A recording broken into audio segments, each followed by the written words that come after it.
नमस्कार, मैं हूं प्रिया सीजा और आप देख रहे हैं आपका अपना चैनल भिवानी हलचल। दीपक लोहिया मेमोरियल दिव्यांग ट्रॉफी 2022 के दूसरे दिन के मुकाबले में सांसद चौधरी धर्मवीर सिंह ने पहुंचकर खिलाड़ियों का उत्साहवर्धन किया।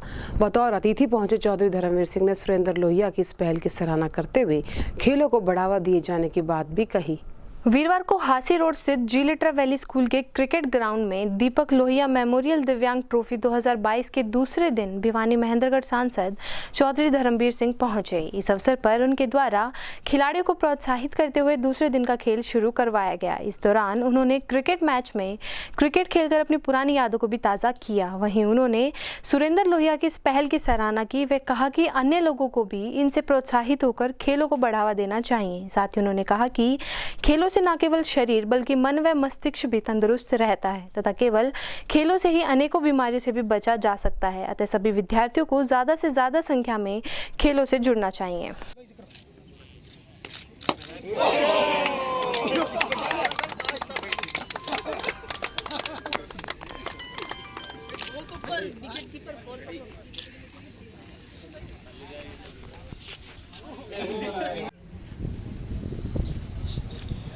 और मेरा निवेदन है सांसद महोदय जी से कि वे बच्चों को अपना आशीर्वाद प्रदान करें अपने मुखरबिंद से।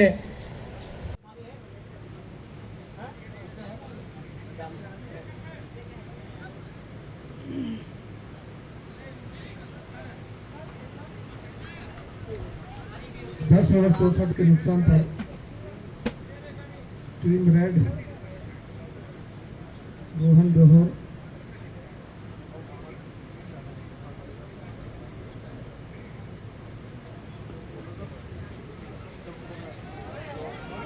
जब तक गेंद को फील्ड किया जाए भाग के 2 रन पूरे कर लिए हैं बल्लेबाज।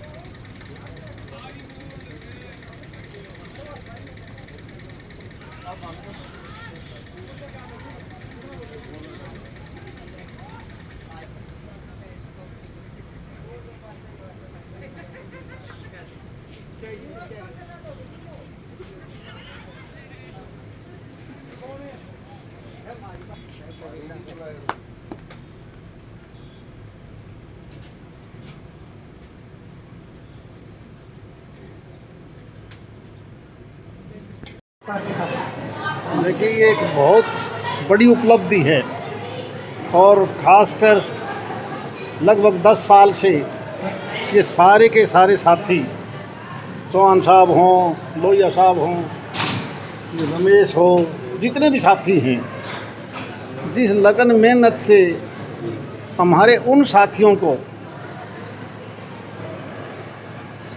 जिनका हौसला देखते बनता है।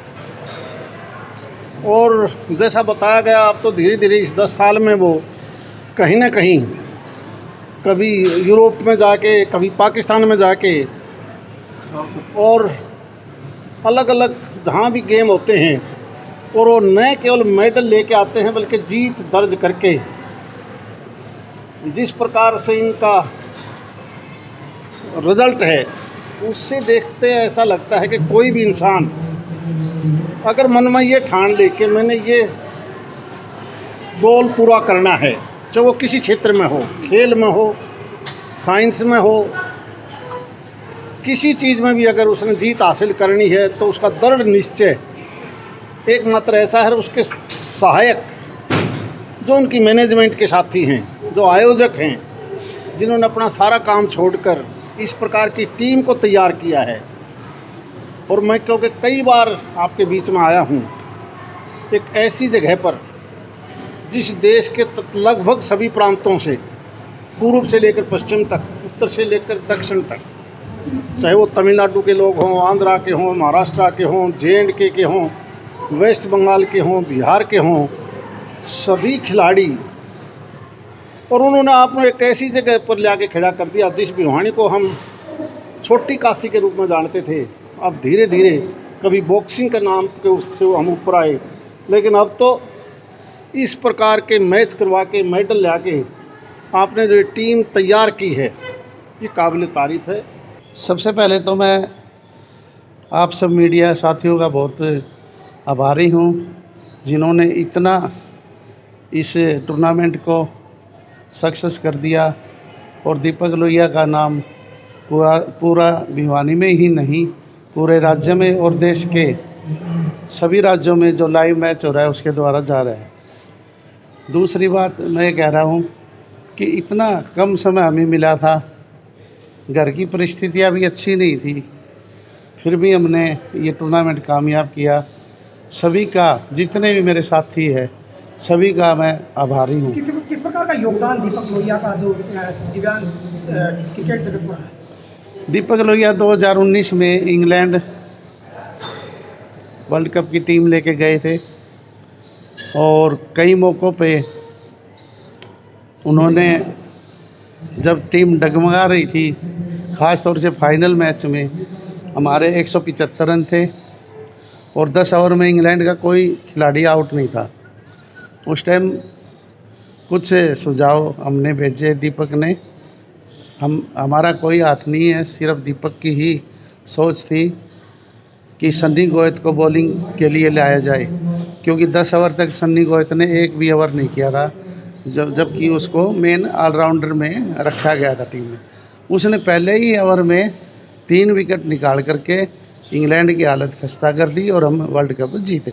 जी, मेरा नाम गुरदास राउत है, मैं नागपुर महाराष्ट्र से हूँ और पिछले 2012 से कंटिन्यू मैं इंडिया टीम के लिए रिप्रेजेंट कर रहा हूँ और भिवानी की बहुत सी यादें मेरे जीवन में जुड़ी हुई है। भिवानी में मैंने पाकिस्तान के खिलाफ बहुत अच्छे 2 अविश्वसनीय कैच पकड़े थे, जिसके कारण मैच का रुख बदला दिया था और पाकिस्तान को हमने यहाँ पे क्लीन स्वीप किया था। उसके बाद अफ़गानिस्तान आई थी, अफ़गानिस्तान को भी हमने भिवानी में बहुत अच्छे तरीके से खेल के उनको भी हराया था। तो भिवानी के लोग और ये छोटी काशी के नाम से जाने वाली जो सिटी है, इसमें बहुत से खिलाड़ी ऐसे हैं जो अपने भिवानी शहर का नाम, अपने हरियाणा स्टेट का नाम पूरे देश में रोशन कर रहे हैं और जिसके कारण हमें वो सारी चीज़ें खेलने के लिए एक प्रेरणा मिलती है। ये क्रिकेट का एक कुंभ है, यहाँ पे बहुत से खिलाड़ी मिलते हैं, चाहे क्रिकेट छोड़ो अदर स्पोर्ट्स में भी देखो, पैरा गेम्स में और बाद में ओलंपिक में बहुत से मेडल यहाँ से हरियाणा से ही आते हैं। तो एक जो स्पोर्ट्स के लिए है हरियाणा गवर्नमेंट करती है बहुत अच्छी, और मैं धन्यवाद देना चाहूँगा PCCI के जो सेक्रेटरी रवि चौहान सर, जो प्रेसिडेंट हैं लोहिया सर, इन्होंने बहुत ही अच्छा यहाँ पे टूर्नामेंट ऑर्गेनाइज़ किया। स्वर्गीय दीपक लोहिया, इनकी याद में ये टूर्नामेंट किया गया है। यहाँ पे बहुत से फैसिलिटीज़ हमको अच्छी मिली, ग्राउंड मिला, खाने का रहने का बहुत ही अच्छा इंतज़ाम मिला। सेवा नियम जारी किए जाने के निर्देशों के बाद भी आज तक सेवा नियम का लाभ न मिलने के चलते हरियाणा कंप्यूटर प्रोफेशनल संघ ने आज मुख्यमंत्री को संबोधित अपना मांग पत्र नगराधीश को सौंपा और अपनी मांगे जल्द पूरा किए जाने की अपील भी की।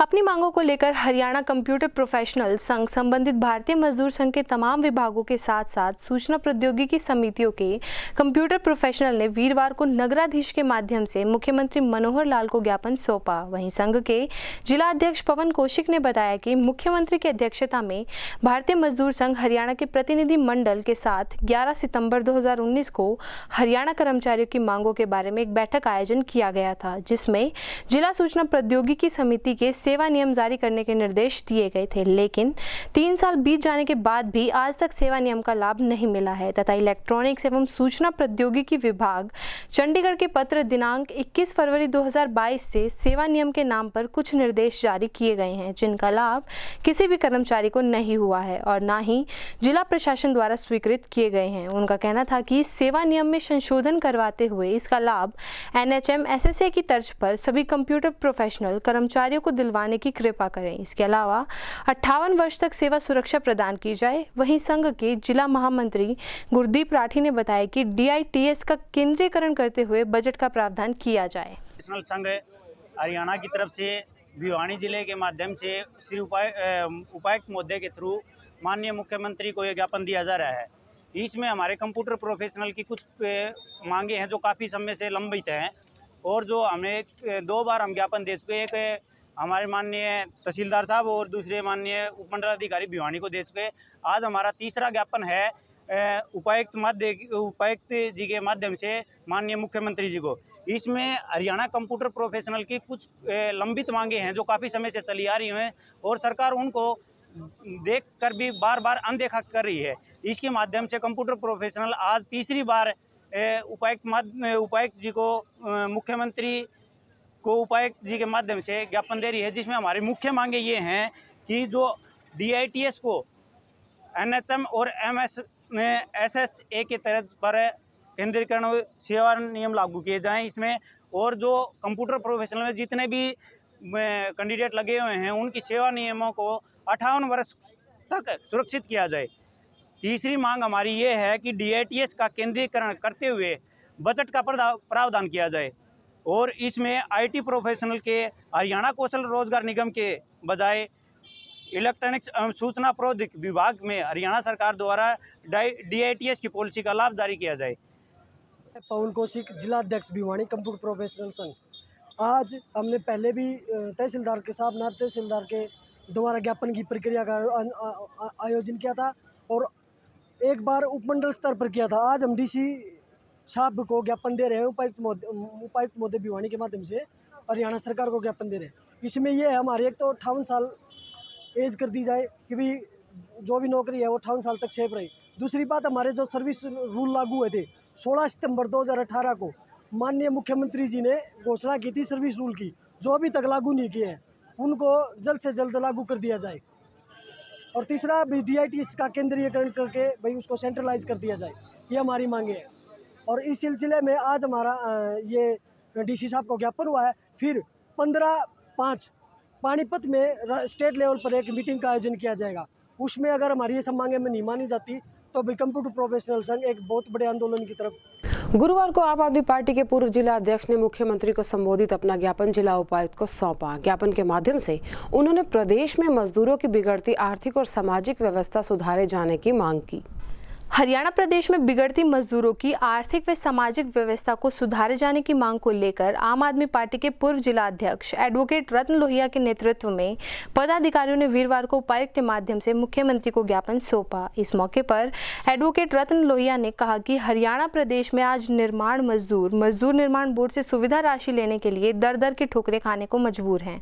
मजदूरों के बच्चों का कन्यादान, छात्रवृत्ति, वर्कर की मृत्यु सहायता, मातृत्व सहायता नहीं मिल रही क्योंकि विभाग द्वारा अनाप शनाप ऑब्जेक्शन लगाए जा रहे हैं। उनका कहना था कि मजदूरों की वर्क स्लिप वेरीफाई का यूनियन को अधिकार दिया जाए या फिर वर्क स्लिप के लिए पटवारियों को लेटर जारी किए जाएं कि 90 दिन की वर्क स्लिप को वेरीफाई किया जाए। फैमिली ID के नाम पर रद्द किए गए फॉर्मों को बहाल किया जाए। मकान बनाने के लिए 5 लाख रुपए का अनुदान दिया जाए और फॉर्म भरने की प्रक्रिया सरल बनाई जाए। वे सभी मजदूर के BPL राशन कार्ड बनाए जाएं।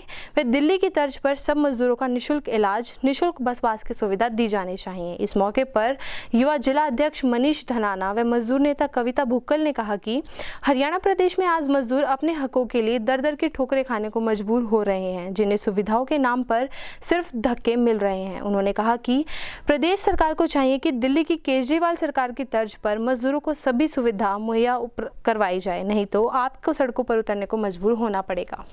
आम आदमी पार्टी के कार्यकर्ता और भिवानी जिला के मजदूर जो है आज नेहरू पार्क, हुड्डा पार्क में इकट्ठे हुए थे और DC साहब को हमने मुख्यमंत्री के नाम ज्ञापन दिया है। और ज्ञापन में ये है कि मजदूर जो दर दर की ठोकरें खा रहा है, कन्यादान राशि है वो सरकार हड़प रही है और फैमिली ID के आड़ में लाखों मजदूरों के पैसे है न खाए जा चुके हैं।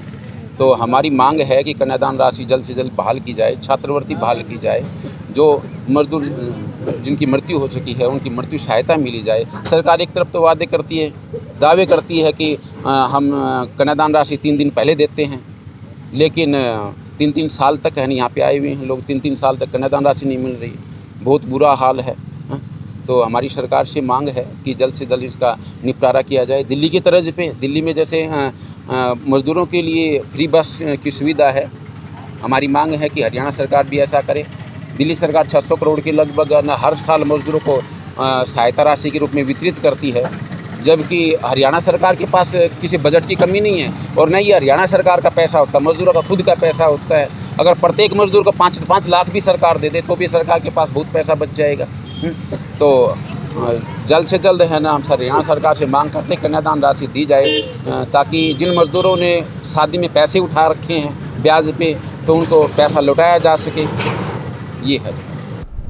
नई शिक्षा नीति के तहत छात्रों को 2 डिग्री एक साथ देने का प्रावधान किया जाएगा और नए कोर्सेज भी आरंभ किए जाएंगे। ये घोषणा आज महर्षि वाल्मीकि संस्कृत विश्वविद्यालय के नवनियुक्त कुलपति ने की। वे आज स्थानीय गौशाला मार्केट रोड स्थित संस्कृत महाविद्यालय में आयोजित सम्मान समारोह में मुख्य अतिथि के रूप में पहुंचे थे। इस दौरान उन्होंने संस्कृत को सबसे पुरानी भाषा बताते हुए इसके महत्व पर भी प्रकाश डाला। गौरतलब है कि नई शिक्षा नीति के तहत छात्रों को 2 डिग्री एक साथ लेने का प्रावधान किया जा रहा है। इसी क्रम में हरियाणा से महर्षि वाल्मीकि संस्कृत विश्वविद्यालय द्वारा भी छात्रों के लिए 2 डिग्री एक साथ देने का प्रावधान किया जाएगा। इसी के साथ विश्वविद्यालय द्वारा अनेक नए कोर्स भी आरंभ किए जाएंगे। यह घोषणा महर्षि वाल्मीकि संस्कृत विश्वविद्यालय को नवनियुक्त कुलपति प्रोफेसर रमेश चंद्र भारद्वाज ने स्थानीय गौशाला मार्केट रोड स्थित श्री सनातन धर्म संस्कृत महाविद्यालय में आयोजित सम्मान समारोह में मुख्य अतिथि के रूप में व्यक्त किए। उन्होंने कहा कि संस्कृत सबसे पुरानी भाषा है और यह सब भाषाओं की जननी है। संस्कृत को देव भाषा के रूप में भी जाना जाता है। संस्कृत का इतना महत्व है कि अमेरिका, रूस, स्वीडन, जर्मनी, ब्रिटेन और ऑस्ट्रिया जैसे देशों में नर्सरी से ही बच्चों को संस्कृत पढ़ाई जाने लगी है। अमेरिका जैसे विकसित देश में संस्कृत के विश्वविद्यालय भी स्थापित किए जा चुके हैं। वहीं समारोह के मुख्य वक्ता आचार्य रमेश मिश्र ने कहा कि हमें संस्कृत को बचाए रखना है। संस्कृत की रक्षा करने के लिए आम जनमानस में संस्कृत भाषा के प्रति जो भय है उसे दूर करना होगा। साथ ही विद्यालय के प्राचार्य डॉक्टर विनय मिश्र ने कहा कि हरियाणा में संस्कृत भाषा के प्रचार प्रसार के लिए सबसे पहला कदम यही होगा कि संस्कृत शिक्षकों की भर्ती जल्द ही की जाए। संस्कृत भाषा के प्रति रुझान बढ़ सके, इस अवसर पर 80 छात्रों के द्वारा शोध भी प्रस्तुत किए गए। का विषय है कि आज श्री सनातन धर्म संस्कृत महाविद्यालय में 125वें वर्ष के अवसर पर, स्थापना के अवसर पर परमादरणीय डॉक्टर रमेश चंद्र जी भारद्वाज कुलपति महर्षि वाल्मीकि विश्वविद्यालय कैथल को आज संस्था के प्रबंध समिति ने वेद व्यास पुरस्कार से सम्मानित करने का निर्णय लिया है। उन्होंने सौभाग्य से हमें अपनी स्वीकृति प्रदान की और इस हरियाणा प्रदेश नहीं बल्कि पूर्ण पंजाब के अंदर 125 वर्ष से इतना पुराना कोई विद्यालय आज देश के अंदर भी नहीं है। इस संस्था की स्थापना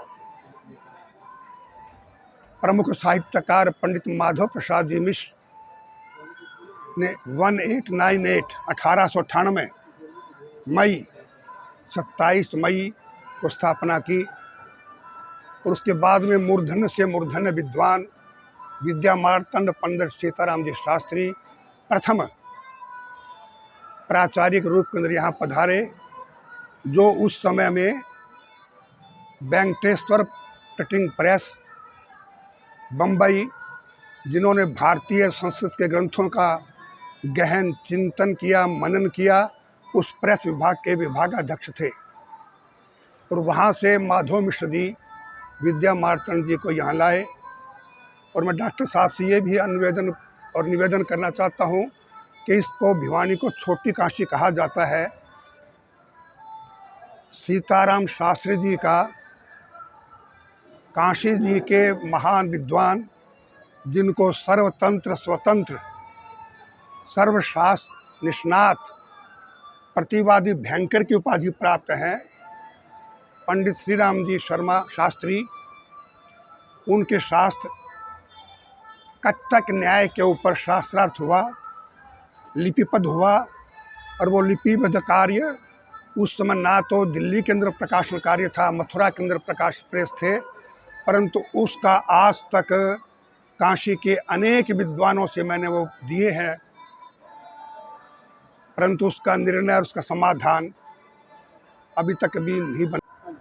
उत्तर भारत की लघु काशी भिवानी के सबसे प्राचीनतम संस्कृत महाविद्यालय में आना मेरा सौभाग्य है। यहाँ की ज्ञान परंपरा को प्रणाम करते हुए मुझे हर्ष होता है। हरियाणा सरकार ने हरियाणा प्रदेश के सभी संस्कृत महाविद्यालयों और प्राचीन जो ज्ञान विज्ञान परंपरा की अध्ययन परंपरा है उसको सहेजने के लिए, उसके संरक्षण और संवर्धन के लिए महर्षि वाल्मीकि संस्कृत विश्वविद्यालय की स्थापना की है। उस विश्वविद्यालय के कुलपति के रूप में मेरा यह दायित्व बनता है कि मैं हरियाणा सरकार के संकल्प के अनुसार हरियाणा के सभी संस्कृत महाविद्यालयों के सहयोग से अपनी संस्कृत की अध्ययन अध्यापन परंपरा को सुदृढ़ करने का प्रयास करूं। अपनी विभिन्न मांगों को लेकर आउटसोर्सिंग पर लगे कर्मचारियों ने आज चौधरी बंसीलाल सामान्य अस्पताल में फिर प्रदर्शन किया। करीबन 42 दिनों से अपनी मांगों के समर्थन में प्रदर्शन कर रहे इन कर्मचारियों ने अपना ज्ञापन भी डिप्टी सीएमओ को सौंपा। वहीं उन्होंने अपनी मांगे पूरी न होने तक प्रदर्शन लगातार जारी रखने की बात भी कही। भिवानी के चौधरी बंसीलाल सामान्य हॉस्पिटल में अपनी विभिन्न मांगों को लेकर आउटसोर्सिंग पर लगे कर्मचारियों ने प्रदर्शन किया। वह डिप्टी सीएमओ कृष्ण कुमार को अपना ज्ञापन सौंपा। प्राप्त जानकारी के अनुसार सिविल हॉस्पिटल में पिछले 42 दिनों से आउटसोर्सिंग से हटाए गए कर्मचारी प्रदर्शन कर रहे हैं। इसके साथ साथ विभिन्न कर्मचारी अपनी बकाया वेतन की मांग को लेकर भी प्रदर्शन कर रहे हैं। वहीं पिछले कई दिनों से बकाया पीएफ और ईएसआई की मांग को लेकर आज एक ज्ञापन डिप्टी सीएमओ कृष्ण कुमार को सौंपा गया। वहीं कर्मचारी अनिल ने बताया कि उसके 7 महीने का वेतन गलती से किसी और के अकाउंट में डाल दिया, जिससे उसके 7 महीने का वेतन नहीं मिला है। उसने जिला प्रशासन से मांग की कि उसके पिछले 7 महीनों का वेतन दिलवाया जाए। इस अवसर पर आउटसोर्सिंग कर्मचारियों के प्रधान दीपक तंवर ने बताया कि वे पिछले कई दिनों से कई मांगों को लेकर सीएमओ साहब को भी अवगत करवा चुके हैं, लेकिन उनकी समस्याओं का कोई समाधान नहीं हुआ है। उन्होंने कहा कि जब तक उनकी मांगों को नहीं माना जाएगा, उनका प्रदर्शन लगातार जारी रहेगा। हम यहाँ पे कोविड का धरना दे रखा है हमने, जब तक हमारी नौकरी की बहाली नहीं होगी, जब तक हम ऐसे ही अनिश्चित काल तक धरना देते रहेंगे। और आज हमें 42वां दिन है धरना देते हुए। हमें जो हमारे स्वास्थ्य मंत्री जी हैं, उन्होंने 28 तारीख को कहा था कि तुम्हें वापस से लिया जाएगा, पर अभी तो कोई सोल्यूशन नहीं हुआ है। अब फिर से उन्होंने हमें 23 तारीख का नाम ले दिया गया है कि 23 तक सबकी नौकरी बहाल कर दी जाएगी, पर कोई संतुष्टिपूर्ण कोई जवाब नहीं मिला, सिर्फ आश्वासन ही है। तो आज हम सीएमओ जी के माध्यम से स्वास्थ्य मंत्री जी को ज्ञापन देंगे कि हमारा कुछ सॉल्यूशन करें। वार्ड सर्वेंट के पद पे हूँ और मेरी 7 महीने की सैलरी किसी एक गलत अकाउंट में डाल रखी है। मेरी सैलरी का सभी को पता है, पूरे इधर के मेडिकल ऑफिसर को सबको पता है। कोई सोल्यूशन नहीं हो रहा सर, कोई सुनवाई नहीं हो रही है। सबको पता है, सीएमओ सर को पता है, पीएमओ सर को पता है। मामला आपको क्या? गलत अकाउंट में सैलरी डाल दी मेरी 7 महीने की। कितने दिन की? 7 महीने की। अभी ठीक आ रही है? अब आई है, 3 सैलरी डाली थी बस, 2 पीछे डाली थी और 7 सैलरी तो गलत अकाउंट में जा रही है। उनका कोई वो नहीं हो रहा सर, बहुत परेशान हो रहा हूँ उसकी वजह से सर मैं, और कोई सुनवाई भी नहीं हो रही ना सर। बस आश्वासन दे देते हैं सर, आ जाएगी, लेकिन कोई आश्वासन नहीं हो रहा ना। मुझे तो कोई लग नहीं रहा है जी, सबको पता है, फिर भी कोई कार्रवाई नहीं हो रही। तो मेरी मांग ये है कि मेरी 7 महीने की सैलरी दिलाई जाए, जिसके अकाउंट में डाली उसकी रिकवरी करके मुझे दिलाई जाए। ये तो जी आज का जो एजेंडा है जी, ये जो हमारे जो कोविड में जो साथी थे जो हटा रखे हैं जी, आज हम सीएमओ को, जो छटनीगढ़ कर्मचारी है, जो आज सीएमओ साहब को हम ज्ञापन देंगे। ठीक है, ये मंत्री साहब को हमें ज्ञापन देना है सीएमओ के थ्रू, तो आज हम यहाँ प्रदर्शन करके उनको ज्ञापन देंगे। उसके बाद हमारे कुछ साथी ऐसे हैं जिनकी 18-20 साथी ऐसे हैं कि जिनकी 8 महीने से 7 महीने से कोई सैलरी नहीं आई है। तो आप ये बताओ जी, 8-9 महीने से सैलरी नहीं आई तो कर्मचारी काम कैसे करेगा? ठीक है जी, तो उनका भी भाई रोज़ प्रदर्शन है। आपने देख भी लिया होगा, एक भाई बोल रहा था 8 महीने से मेरी सैलरी नहीं आई। तो जो हमारे भाई थे जिनकी 17-18 बंदे हैं, जो हमारे उनकी पोस्ट नहीं आई है, जो भी हैं पोस्ट नहीं आई है, तो उनको वैसे ही मौखिक रूप से हाजिरी के लिए बोल दिया कि तुम्हारी हाजिरी लग रही है। उनके पास कोई अथॉरिटी लेटर नहीं आया है, कोई और नहीं उनको ज्वाइनिंग करवाया गया है। तो हम यही मांग करते हैं, उनको ज्वाइनिंग दिया जाए, उनको ज्वाइनिंग लेटर दिया जाए। तो हमारी यही मांग है। अगर हमारी जो ये अभी मांग नहीं होती है, तो हम 17 तारीख का हमारा पंचकुला का प्रोग्राम है, जो वहाँ पर हम धरना प्रदर्शन करेंगे सभी कर्मचारी। जिले के गाँव मीताथल के खेतों में एक किसान की मौत स्प्रे के कारण हो गई। प्राप्त जानकारी के अनुसार मृतक खेतों में काम करने के बाद जब काफी देर तक घर नहीं पहुंचा, तो परिजनों द्वारा ढूंढने पर खेतों में बेसुध पाया गया। इसके बाद उसे चौधरी बंसीलाल सामान्य अस्पताल लाया गया, जहां चिकित्सकों ने उसे मृत घोषित कर दिया। गौरतलब है कि भिवानी के गांव मीताथल में खेत में काम करते समय स्प्रे चढ़ने से किसान की मौत हो गई। प्राप्त जानकारी के अनुसार अजीत पुत्र बारूराम गांव मीताथल के खेतों में काम कर रहा था तथा वह सुबह में अपनी सब्जी की फसलों में स्प्रे छिड़कने के लिए गया था तथा काफी समय तक घर वापस नहीं आने पर परिजनों ने अजीत की तलाश की, तो अजीत खेत में बेसुध हालत में पड़ा हुआ मिला। अजीत को तुरंत चौधरी बंसीलाल सामान्य हॉस्पिटल में लाया गया, जहां डॉक्टर ने उसे मृत घोषित कर दिया। वहीं मृतक के परिजनों ने बताया कि उनके 3 बच्चे हैं, जिससे उनके परिवार पर दुखों का पहाड़ टूट पड़ा है। उन्होंने सरकार से मांग की है कि उनके परिवार की आर्थिक मदद की जाए, जिससे उनका जीवन बसर आसानी से हो सके। वहीं इस मामले में जांच अधिकारी ने बताया कि उन्हें सूचना प्राप्त हुई थी कि गांव के एक व्यक्ति की खेत में स्प्रे करते समय मृत्यु हो गई। मौके पर पहुंचकर पुलिस ने शव को अपने कब्जे में ले लिया है और परिजनों के बयान के आधार पर 174 सीआरपीसी की धारा के तहत मामला दर्ज कर शव परिजनों को सौंप दिया गया। मैं दादा लगता हूँ अजीत पुत्र बारू का हमें पता चला कि खेत से नहीं आया, लेट हो गया, किस कारण से हुआ। हम खेत में गए तो ये स्प्रे करता और टंकी भी टंकी के साथ में पूरा मरा, धड़कन चल रही थी, बहुत कम चल रही थी और आर्थिक स्थिति जो है बहुत कमज़ोर है। 3 बच्चे हैं, लड़की शादीशुदा करने इसके हिसाब से हो रही है, तो इसकी कुछ हेल्प की जाए। हमारी एक अपील है सरकार से कि इसको एक आर्थिक कमजोरी होने की वजह से इसको सरकार से हम मदद की जो है वो प्रयास कर रहे हैं कि इसको दी जाए।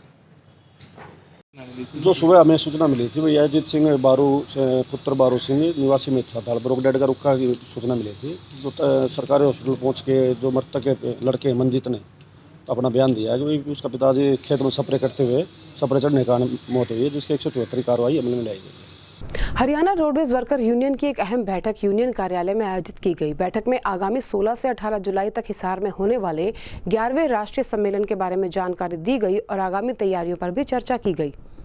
16, 17, 18 जुलाई को all India road transport workers federation का राष्ट्रीय सम्मेलन हिसार में आयोजित होगा। सम्मेलन की तैयारियों में हरियाणा रोडवेज वर्कर्स यूनियन संबंधित सर्व कर्मचारी संघ डिपो प्रधान प्रदीप दुग्गल की अध्यक्षता में यूनियन कार्यकारिणी की अहम बैठक यूनियन कार्यालय में वीरवार को संपन्न हुई, जिसका संचालन डिपो सचिव मंजीत सिंघवा ने किया। वहीं इस अवसर पर राज्य कमेटी के नेता नरेंद्र विनोद, पवन शर्मा, ईश्वर तालू तथा डिपो प्रधान प्रदीप दुग्गल ने कर्मचारियों को संबोधित करते हुए बताया कि हरियाणा रोडवेज वर्कर्स यूनियन संबंधित सर्व कर्मचारी संघ द्वारा all India road transport workers federation का 11वां राष्ट्रीय सम्मेलन हिसार में करवाया जाएगा। सम्मेलन में पूरे भारतवर्ष के अलग अलग राज्यों के प्रतिनिधि भाग लेंगे तथा सम्मेलन 16 जुलाई से 18 जुलाई तक 3 दिन तक चलेगा। वह सम्मेलन में सार्वजनिक परिवहन क्षेत्र के निजीकरण को रोकने, नई पेंशन स्कीम को रद्द करके पुरानी पेंशन स्कीम लागू करवाने, परिवहन विभाग में कार्यरत कच्चे कर्मचारियों को पक्का करवाने, कर्मचारियों के हित में बने श्रम कानूनों को लागू करवाने तथा परिवहन क्षेत्र में कार्य करने वाले कर्मचारियों की समस्याओं का निवारण करने आदि मुद्दों पर चर्चा की जाएगी। आज हमारी जो मीटिंग हुई है इसका मुख्य मुद्दा all India road transport worker federation का हमारा सम्मेलन है हिसार के अंदर 16, 17, 18 जुलाई में। उसकी तैयारियों के अंदर हमारी ड्यूटी लगी हुई है पूरे हरियाणा के अंदर। उसी के दौरान आज भिवानी डिपो की मीटिंग है, उसमें हम कर्मचारियों को बताएंगे इसका महत्व क्या है ऑल इंडिया रोड ट्रांसपोर्ट का। इसमें पूरे भारत के जितने भी ट्रांसपोर्ट हैं उनके लोग जुड़ने वाले हैं और एक बहुत बड़ा सम्मेलन होने जा रहा है। हम ये कर्मचारियों से भी अपील करेंगे कि हमारे पास मौका है, आज हरियाणा के अंदर ये सम्मेलन हो रहा है तो हमारे को बहुत खुशी है, इसका देखने का भी मौका मिलेगा। और जो सरकार की जो तानाशाही रवैया है, निजीकरण की प्रथा है, पूरे रोड ट्रांसपोर्ट को बर्बाद करने की जो सरकार की मंशा है, उसके ऊपर हमारी चर्चा होगी और उस सम्मेलन में भी हमारे कर्मचारी भाग लेंगे और वहाँ कोई बड़ा आंदोलन हम करेंगे जिसकी जिम्मेवारी पूरी शासन की प्रशासन की। Pradeep Kumar, Haryana roadways worker union का डिपो प्रधान भिवानी का, हरियाणा रोडवेज भिवानी डिपो का।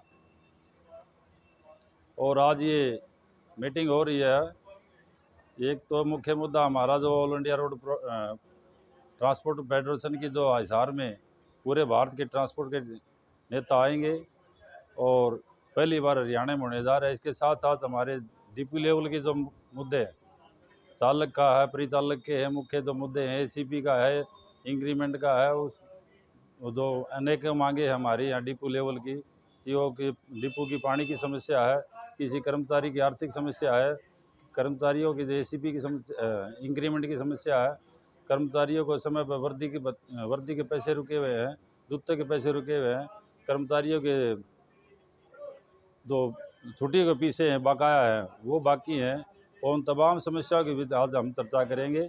और इसके साथ साथ में हम जो 3 दिन का जो 16, 17, 18 जुलाई का जो सम्मेलन हिसार में होने जा रहा है उस पर चर्चा की जाएगी और आगामी कार्रवाई।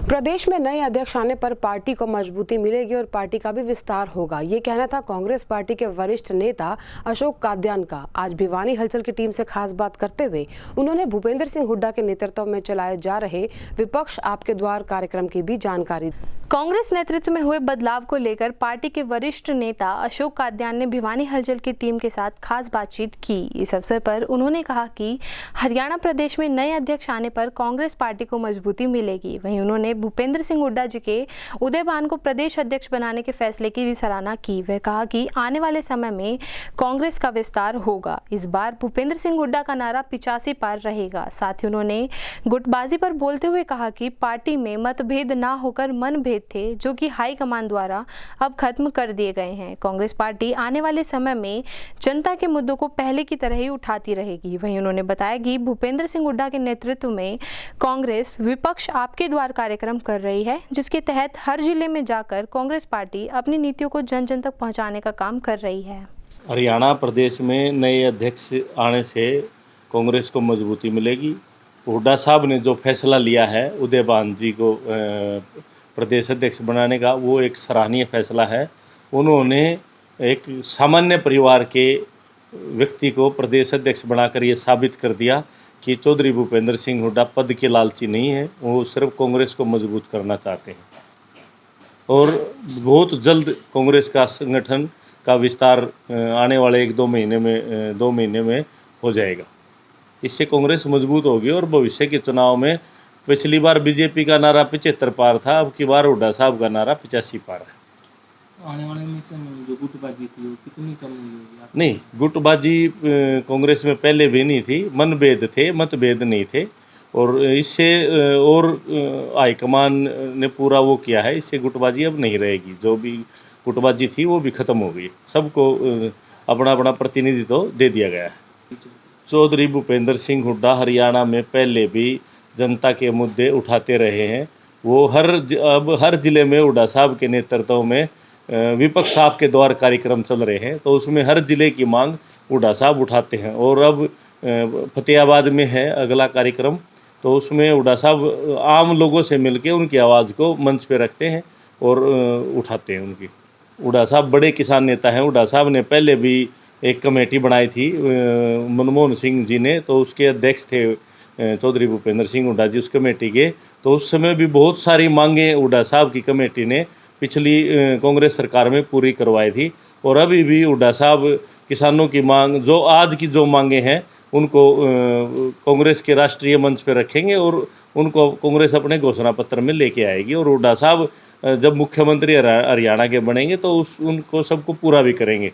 और पहले भी हुड्डा साहब ने चाहे किसानों के बिजली के बिल की बात हो, चाहे कर्जा माफ़ की बात हो, चाहे ज़मीन एक्वायर ना कर सके सरकार, ऐसी कुछ बात हो, बहुत सारे किसानों के हित के हुड्डा सरकार ने फैसले लिए। और आगे भी हुड्डा साहब किसानों की समस्याओं का निदान करेंगे। और इसी के साथ दीजिए हमारी पूरी टीम को इजाज़त। बने रहिए भिवानी हलचल के साथ।